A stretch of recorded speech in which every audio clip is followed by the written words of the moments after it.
Okay, so we're going to start with a very brief history lesson. It's 2003, so you can imagine what you were doing in 2003.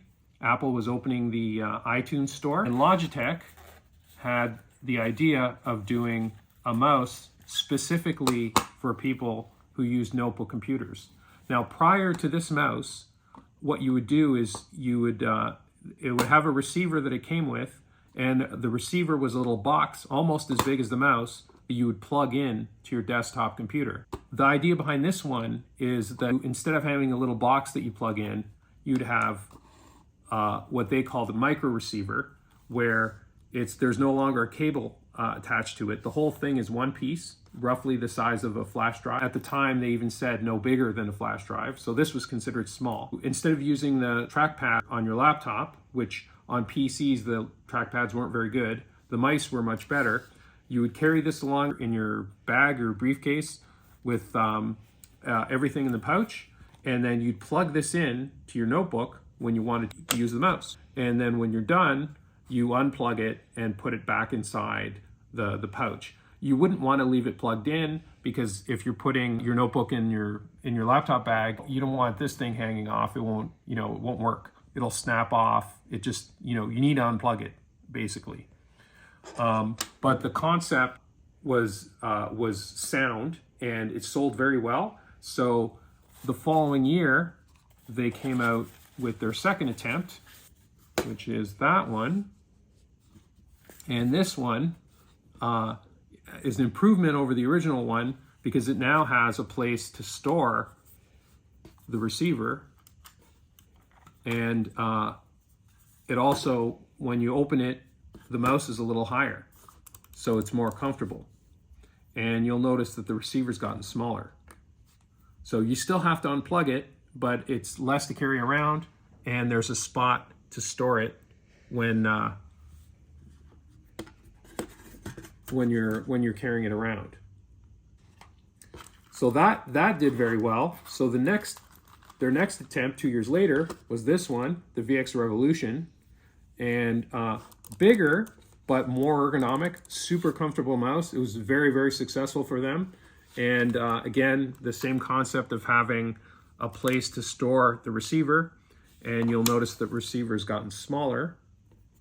So for all of these mice, you're still at a point where you're carrying the receiver around, and you have to unplug it when you're done using it, unplugging it from your notebook. The next step that they did was a game changer. And that was this mouse called the VX Nano. And with this one, they actually still have a spot to store the receiver, but you'll notice the receiver is absolutely tiny. So even though it has a spot to store it, you don't actually have to store it anymore. You can leave it plugged in all the time. It's so small. There's hardly any housing exposed, that you can just throw your laptop in the bag, and this won't really snag on anything. So this was such a good idea that nobody makes mice that have receivers like this anymore. They're all like that. And that was 2007 until now. So 16 years, this basic design has not changed. So how were they able to do that? If you crack that open, what you see is that. And basically, the connector is just those four gold strips, and the rest is a PCB with all the wireless components. And most of the wireless components are actually inside the connector on the bottom. That's the chip, various other components, and then the gold strip on the end is the antenna. So the antenna is that plastic piece on the end. It's the only part that's left exposed. So this is really good, and this has kept us in good stead up until now. But it's 2023, and next year is going to be 2024, and Europe has mandated that anything that charges, any small device that charges over a cable, has to be USB-C. So that means this design has a limited lifespan. Eventually, it's very likely we won't have these large USB connectors anymore, which means we won't have these nano receivers anymore. So the Chinese know that, and they've already started doing new designs. And so these are two that they did. So these are receivers that have USB-C connectors.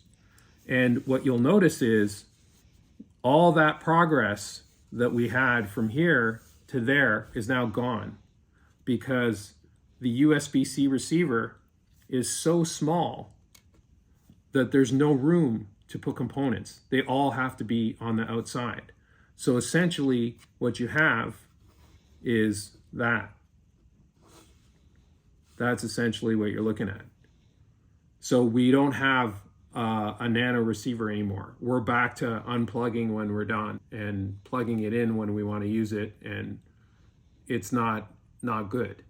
So really what we want is we want a USB-C version of this. We want a USB-C nano receiver. And that's what we've done. You'll see